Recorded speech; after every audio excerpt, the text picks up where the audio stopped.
Le Ghana est au cœur d'un scandale diplomatique et humanitaire qui secoue l'Afrique de l'Ouest. Dans une décision controversée, Accra a renvoyé vers le Togo au moins 6 migrants venus du Nigeria, du Mali, du Libéria et de la Gambie. Ces personnes, déjà expulsées des États-Unis sous la politique migratoire implacable de Donald Trump, se retrouvent désormais ballottées d'un pays à un autre, comme de simples marchandises. Ces migrants ne sont pas des clandestins ordinaires. Ils avaient tous demandé l'asile aux États-Unis, affirmant fuir des persécutions politiques, religieuses ou encore liées à leur orientation sexuelle. Pourtant, malgré l'urgence et la gravité de leur situation, ils ont été placés en détention au Ghana, sans procès, sans accusation, et pour certains, renvoyés précipitamment vers le Togo, avant même que la justice n'ait examiné leur dossier. Un voile de secret plane.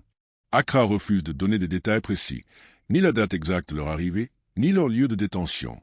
Avocats, ONG et journalistes dénoncent un silence troublant qui accompagne ces expulsions.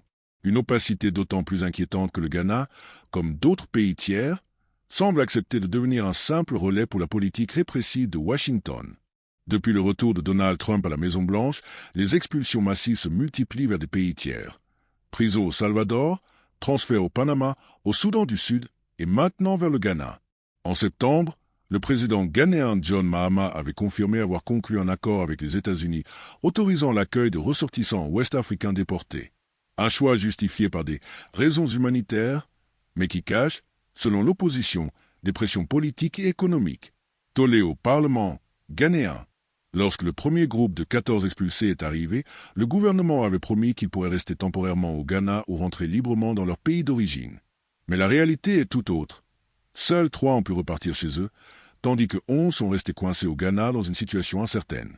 L'opposition crie à la trahison, accusant le gouvernement d'avoir signé un accord avec Washington dans le dos du Parlement.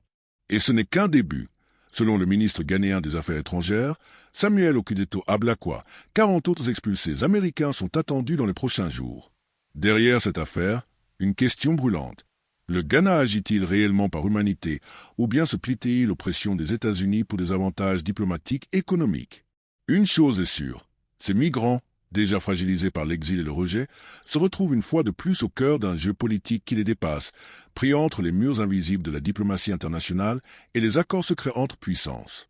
Voilà, chers abonnés, cette affaire entre le Ghana, les États-Unis et les migrants ouest-africains nous montre encore une fois que derrière la politique, ce sont toujours des vies humaines qui sont brisées. Qu'en pensez-vous? Est-ce une décision de solidarité ou une complicité inquiétante? Donnez-moi votre avis en commentaire.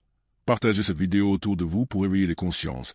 Et surtout, n'oubliez pas de vous abonner à la chaîne, d'activer la cloche pour ne rien manquer des prochaines analyses. Ensemble, on décrypte l'actualité autrement.